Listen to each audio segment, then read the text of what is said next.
నమస్తే, welcome to big story. 100 రోజుల పాలన ముగిసింది. తమ మార్కు పాలనతో ఏదైనా సాధ్యం చేస్తామని ప్రకటించిన 2 రాష్ట్రాల చంద్రులు ఇప్పుడు కొత్త గీతం అందుకున్నారు. పడకేసిన పాలనను దుమ్ము దులిపి పట్టాలెక్కించేందుకు ముహూర్తం ఫిక్స్ చేసేశారు. ఈ దసరా నుంచి తమ మార్కు పాలన చూపిస్తామని, దసరా దాకా ఓపిక పడితే బంగారు తెలంగాణ, స్వర్ణాంధ్రప్రదేశ్లకు బాటలు వేస్తామని ప్రకటనలు గుప్పిస్తున్నారు.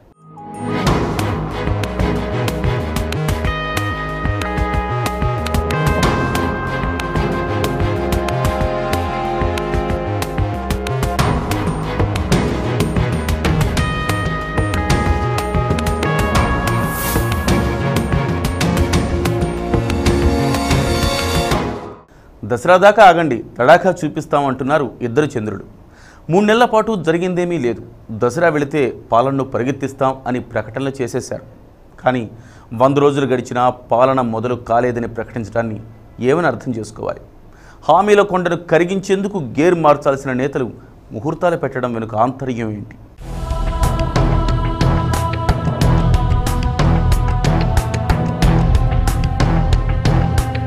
హామీయే కదా ఏదైనా ఇచ్చేయొచ్చు అన్నట్టుంది ఇద్దరు చంద్రుల పరిస్థితి.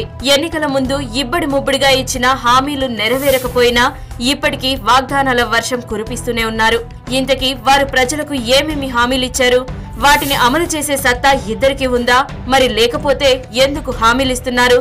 ఇవి నేటి 2 రాష్ట్రాల్లో ప్రజలతో పాటు రాజకీయ విశ్లేషకులను వేధిస్తున్న ప్రశ్నలు.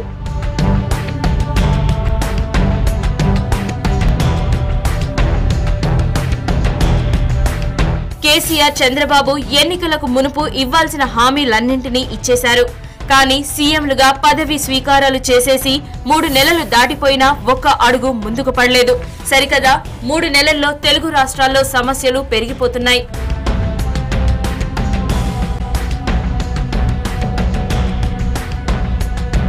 ముందుగా కేసీఆర్ తన మార్కు పాలన ఇంకా మొదలు కాలేదని అప్పుడే సెలవిచ్చేశారు.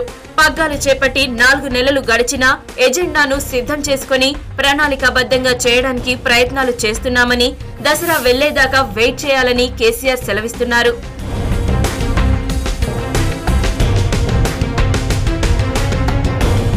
తాము పాలన ఆరంభిస్తే ఇక ఏ పక్షం తమ ముందు నిలవజాలదని అన్నారు. ఇక విద్యుత్ సమస్యపై అయితే కేసీఆర్ సర్కారు 3 ఏళ్ల వరకు ఎదురు చూడాలని చల్లగా చెప్పి జారుకుందే.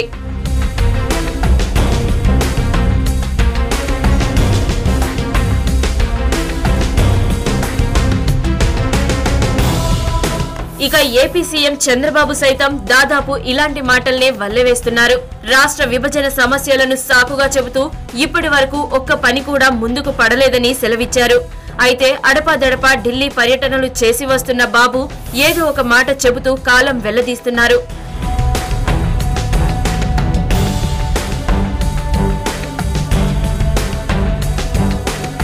ప్రస్తుతం దసరాకి 24 గంటల కరెంట్ ఇస్తామంటూ చంద్రబాబు నాయుడు హామీ అయితే ఇచ్చేశారు.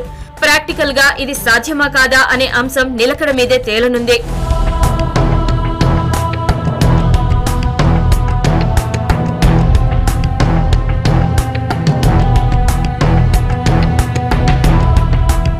ఇదిలా ఉంటే ప్రజలు మాత్రం ఈ దసరా ముహూర్తం ఎందుకా అని తెల్లమొహం వేస్తున్నారు.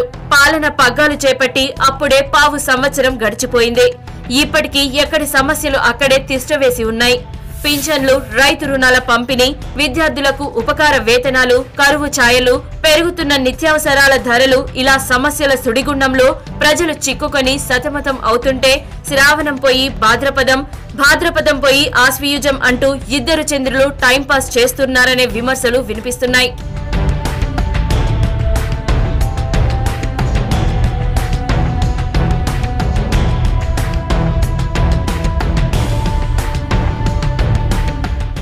ఇచ్చిన హామీలు అమలు చేయటం దేవుడెరుగు.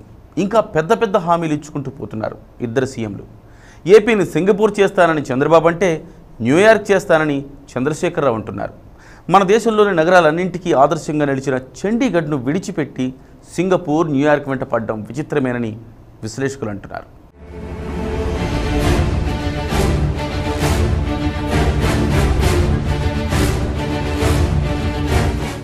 అభివృద్ధి అంటే సింగపూర్దేనని, త్వరలోనే తెలంగాణను సింగపూర్ను తలదన్నేలా చేస్తానంటున్నారు కేసీఆర్. ఊళ్ళకి ఊళ్ళని, నగరాలకు నగరాలను వైఫైతో నింపేస్తానంటున్నారు. కరీంనగర్ ను న్యూయార్క్ చేస్తానని ఓ చంద్రుడంటే, జిల్లా జిల్లాకో ఎయిర్పోర్ట్ పెట్టేస్తానని ఇంకో చంద్రుడంటున్నాడు. ఈ కోతలెంత నిజమో ఇప్పటికీ నడుస్తున్న కరెంటు కోతలే చెబుతున్నాయి.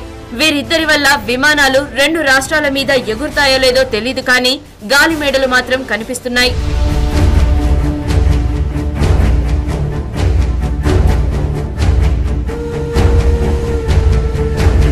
ఇటు చంద్రబాబు నాయుడు, అటు చంద్రశేఖరరావు ఇద్దరు తమ తమ ప్రజలకు అరచేతుల్లోనే వైకుంఠాల్ని చూపించేస్తున్నారు.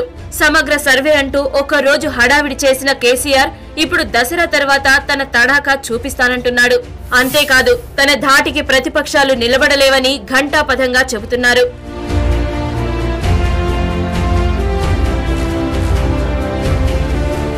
అయితే అంతర్జాతీయ నగరంగా హైదరాబాద్ మారుస్తానని ప్రకటించిన కేసీఆర్ ఆ స్థాయిగా నగరంలోని రహదారులు నరకానికి దారులుగా మారాయనే వాస్తవాన్ని మరిచారు.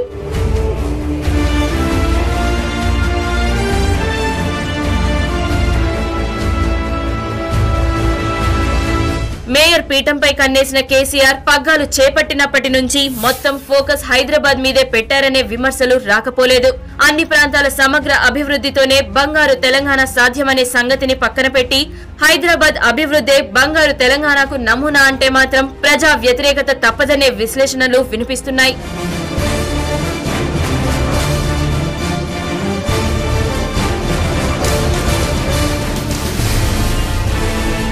ఇక ఒకప్పటి హైటెక్ సీఎం చంద్రబాబు నాయుడు ఇప్పుడు కాస్త దూకుడు తగ్గించినప్పటికీ హైటెక్ మాటలు మాత్రం వల్లె వేస్తూనే ఉన్నారు. సీమాంధ్ర సింగపూర్ అంటున్న చంద్రబాబు ఇప్పుడు సింగపూర్ కలను విజయవాడ పరిసరాలకే పరిమితం చేయడం నవ్యాంధ్ర సమగ్రాభివృద్ధి నమూనాకు తూట్లు పడవడమేనని విశ్లేషకులు అంటున్నారు. అంతేకాదు, రుణమాఫీపై మీనమేషాలు లెక్కిస్తున్న చంద్రబాబు ఆ పథకాన్ని అమలు చేసే మార్గం కనిపించక ఢిల్లీ చక్కర్లు కొడుతున్నట్లు వార్తలు వినిపిస్తున్నాయి.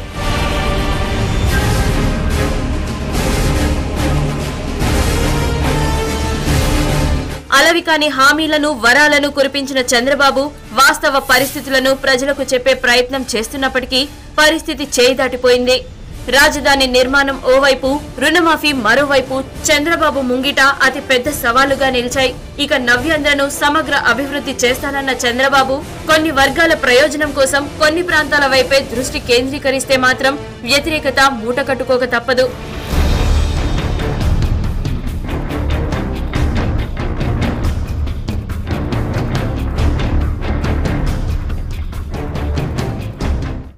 బిగ్ స్టోరీలో స్మాల్ బ్రేక్ తీసుకుందాం. Stay with us.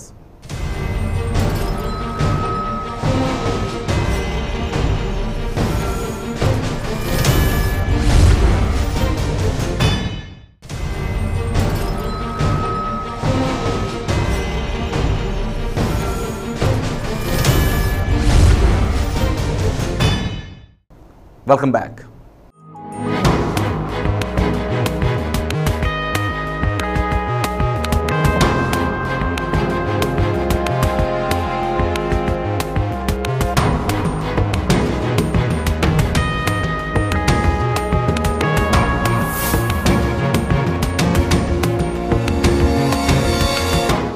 అధికారంలోకి వస్తే తొలి సంతకం రైతుల రుణమాఫీపైనే అన్న చంద్రబాబు రుణమాఫీ అధ్యయన కమిటీ వేస్తూ సంతకం పెట్టారు.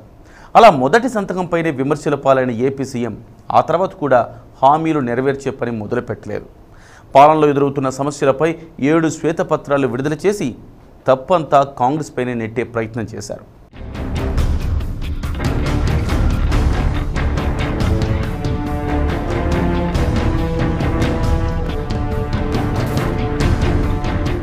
వ్యవసాయ బడ్జెట్తో సహా 2 బడ్జెట్లు ప్రవేశపెట్టిన బాబు సర్కారు జనాన్ని సంతృప్తి పరచలేకపోయింది. ఎక్కడ రుణమాఫీకి సరిపడా నిధుల్ని పక్కన పెట్టినట్లు ఆధారాలు దొరకలేదు. చంద్రబాబుకు అది కూడా సాధ్యం కాకపోవడంతో ప్రజలకు ఏమీ చెప్పుకోలేకపోతున్నారు. చివరికి చంద్రబాబు సర్కారు హెలెన్, ఫైలన్ తుఫాన్ల పేరు చెప్పినా ప్రయోజనం లేకపోయింది. అక్కడ మోడీ, ఇక్కడ బాబు ఉంటే అభివృద్ధే అభివృద్ధి అని పేర్కొన్నప్పటికీ మోడీ మాత్రం ఒట్టి చేతులతో నమస్కారం పెట్టి పంపిస్తున్నారు. కేంద్రం చేపట్టే ప్రతి పైలట్ ప్రాజెక్టు ఏపీకే తెస్తానని ప్రకటించిన బాబుకు మోడీ ఎలాంటి హామీ ఇవ్వట్లేదు. ఏ పని చేద్దామన్నా రుణమాఫీ ముందరి కాళ్లకు బంధం వేస్తోందని బాబు ప్రకటిస్తున్నా అది కేవలం సాకు మాత్రమేనని ప్రతిపక్షాలు దుయ్యబడుతున్నాయి.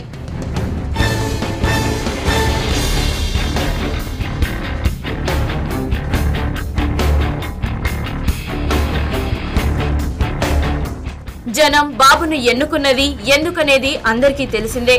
విభజన నేపథ్యంలో ఆంధ్రకు అన్యాయం జరిగింది. మళ్లీ ఆంధ్ర పునాదుల్లోంచి లేవాలి, ఓ అద్భుతమైన రాష్ట్రంగా మారాలి, ఇతర రాష్ట్రాలు చూసి అసూయపడే రేంజ్ లో ఎదగాలి. హైదరాబాద్ ఎలా అయితే మన జనంతో కలకలలాడుతోందో ఆంధ్రలోని ప్రధాన నగరాలు అలా కనిపించాలి. ఈ దిశగా సాగుతున్నాయి ఆంధ్ర జనాల ఆశలు. వాటికి సంబంధించి మాత్రం ఇంకా బాబు ప్రయత్నాలు ఫలించట్లేదు. సమగ్రాభివృద్ధే అసలైన అభివృద్ధికి కొలమానంగా ప్రపంచ వ్యాప్తంగా గుర్తింపు పొందినప్పటికీ బాబు మాత్రం హైదరాబాద్ లో జరిగిన అభివృద్ధి తరహాలోనే మరింతగా విజయవాడ పరిసరాల్లో అభివృద్ధి చేస్తానంటున్నారు.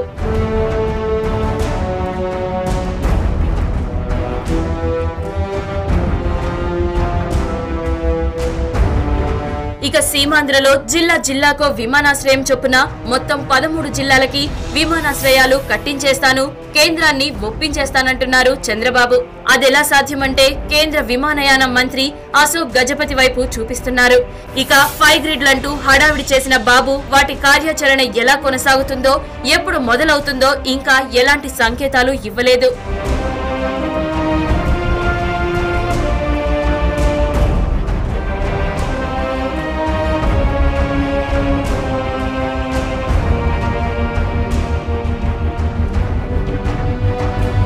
చంద్రబాబు తన పాత పద్ధతులను మార్చుకున్నట్లు కనిపించడం లేదు. గతంలో ముఖ్యమంత్రిగా ఉన్నప్పుడు కూడా ఎక్కువ అంకెలపై ఆసక్తి కనబరిచేవారు. విజన్ 2020 పేరుతో డాక్యుమెంట్ తయారు చేసే సందర్భంలో కూడా ఎవరైనా అధికారి ఫలానా పనిలో 1,00,000 యూనిట్ల మేర చేయగలుగుతామని చెబితే దానిని 5 లక్షలు చేయండనో ఇంకా ఎక్కువ చేయండనో చెప్పేవారని వార్తలు వ్యాప్తిలో ఉన్నాయి. దాంతో అధికారులు అందుకు తగ్గట్టుగా అంకెలు సిద్ధం చేసేవారు. అంతేకాదు లక్ష్యాన్ని సాధించిన వాటిపై కూడా ఇలాంటి అంకెలే అధికారులు ఇచ్చేవారు. వాటినే చంద్రబాబు చెబుతుండేవారు.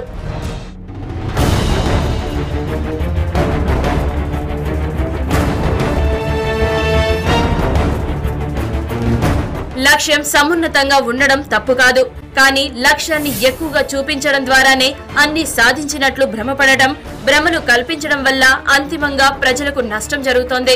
రాజకీయ పార్టీగా వారికి నష్టం కలుగుతోంది. ఈ విషయం వారికి అనుభవమైనా ఎందుకో ఆ ట్రాక్ నుంచి చంద్రబాబు బయటకు రాలేకపోతున్నట్లు కనిపిస్తోంది.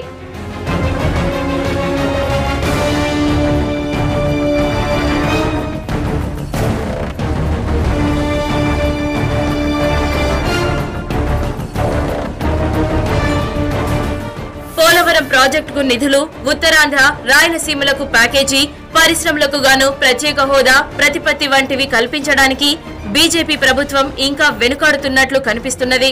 ఇవన్నీ గత కాంగ్రెస్ ప్రభుత్వంలో అవగాహన కుదిరిన అంశాలే. వాటిని అమలు చేయాలని టీడీపీతో సహా ఏపీలోని ప్రతి ఒక్కరూ కోరుకుంటారు. తద్వారా కొత్త పరిశ్రమలు రావడం జరుగుతుంది. టూరిజంలో అభివృద్ధి వైపు వెళ్లడం, అక్కడ ఉన్న వనరులను సద్వినియోగం చేసుకోవడం, ఇతరత్ర మిషన్లు అని మరొకటని చంద్రబాబు తన శైలిలో కార్యక్రమాలు రూపొందించారు. మీరు ఏ పేరు పెట్టుకున్నా అక్కడ అభివృద్ధి జరిగితే మంచిదే. మిషన్లు, క్యాంపెయిన్లు పెట్టుకోవడమే ఏదో సాధించినట్లు కాదు. వాటి ద్వారా ఫలితాలు రాబట్టాలి. టీడీపీ ప్రభుత్వానికి ఉన్న అసలు సమస్య ఇదే. ఆ పార్టీ ఇచ్చిన హామీలకు, ప్రభుత్వ పరంగా జరగవలసిన పనులకు మధ్య వైరుధ్యం ఉంటుంది.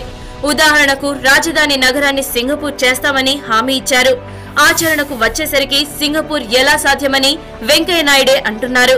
ఒక పక్క ఇన్ని హామీలు పెట్టుకుని ప్రపంచ స్థాయి రాజధాని నిర్మాణం అంటే అది ఎలా సాధ్యం అవుతుందో తెలియదు. అలాగే రాజధాని ప్రజల నుంచి విరాళాలు స్వీకరిస్తున్న నేతలు కొన్ని అనవసర ఖర్చులు పెడుతున్నారన్న వ్యాఖ్యలు వస్తున్నాయి. వాటి విషయంలో కూడా జాగ్రత్తలు వహించాలి. అక్టోబర్ 2 నుంచి కొన్ని స్కీములు అమలు చేయడానికి సిద్ధమవుతున్నారు. మరి ఎలా అమలు చేస్తారో ఎదురు చూడాల్సిందే.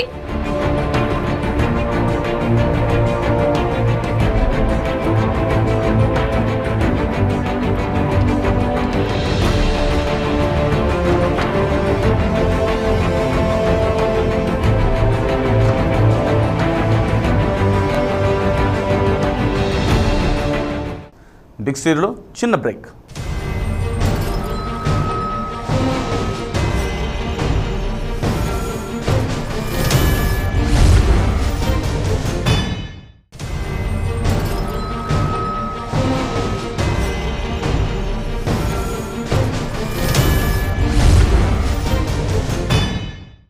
తిరిగి స్వాగతం.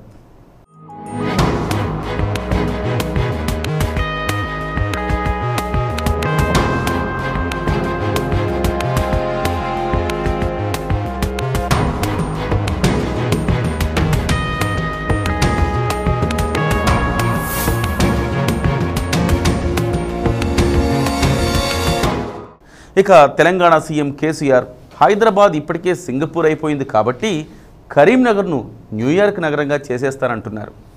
ఆయనకు కూడా గాలిలో మేడలు కట్టడం దినచర్యగా మారిపోయింది.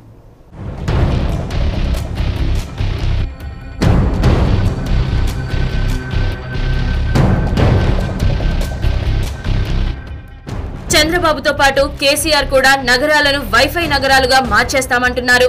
ఈ వైఫై ప్రయోగాలు అభివృద్ధి చెందిన నగరాల్లోనే మహా నగరాల్లోనే బెడిసి కొట్టిన సంగతి మర్చిపోతున్నారు. నగరం సంగతి తరువాత నగరంలో ఒక్క ప్రాంతాన్ని కూడా సంపూర్ణంగా వైఫై నెట్వర్క్ కిందకు తీసుకురాలేకపోయారు. దానికి తోడు తెలంగాణ రాష్ట్రంలో వెంటాడుతున్న విద్యుత్ కొరతను మర్చిపోతున్నారు. మరో 2-3 సంవత్సరాల వరకు విద్యుత్ సంక్షోభం తప్పదన్న సంకేతాలిస్తూనే మరోవైపు వైఫై ఊహలకు రెక్కలు తొడుగుతున్నారు. పారిశ్రామికవేత్తలకు వాగ్దానాలతో స్వర్గం చూపిస్తున్నారు.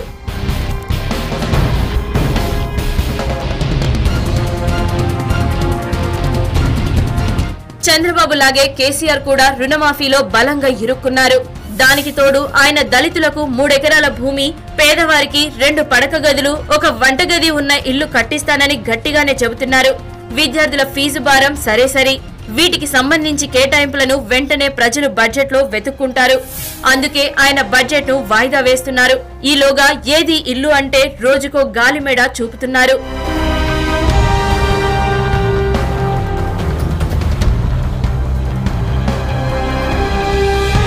6 దశాబ్దాల ఆకాంక్షగా ఉన్న తెలంగాణ నిజమయ్యేసరికి జనం ఇంకా ఉత్సవ వాతావరణంలో ఉన్నారు.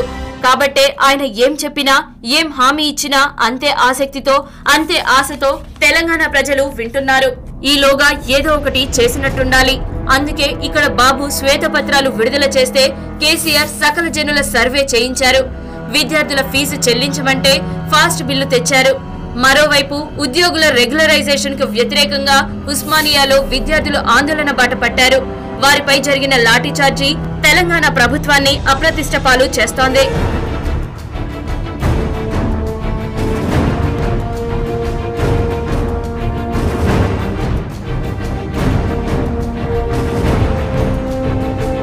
తెలంగాణలో ప్రజలు తీవ్రమైన విద్యుత్ సమస్యతో సతమతమవుతున్నారు.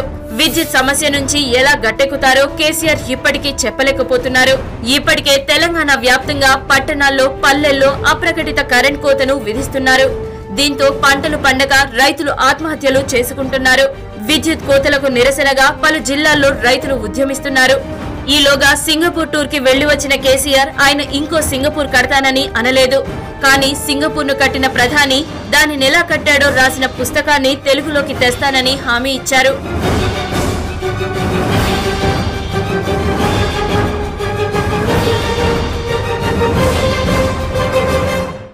పాలన 100 రోజులు పూర్తి చేసుకున్న సందర్భంగా కేసీఆర్ దసరా ముహూర్తం పెట్టుకుని పథకాలు, పాలన మొదలు పెడతామంటున్నారు. ఇక చంద్రబాబు సైతం దసరా ముహూర్తమే ఫిక్స్ చేసుకుని ఎదురు చూస్తున్నారు. పడకేసిన పాలన దసరాకైనా పరుగులెత్తుతుందా లేదా అని జనం సైతం ఆశతో ఎదురు చూస్తున్నారు.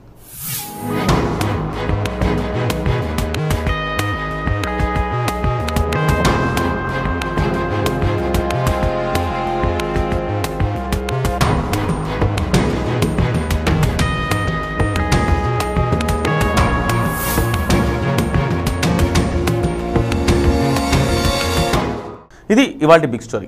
మరో అంశంతో మళ్ళీ కలుద్దాం. నమస్తే.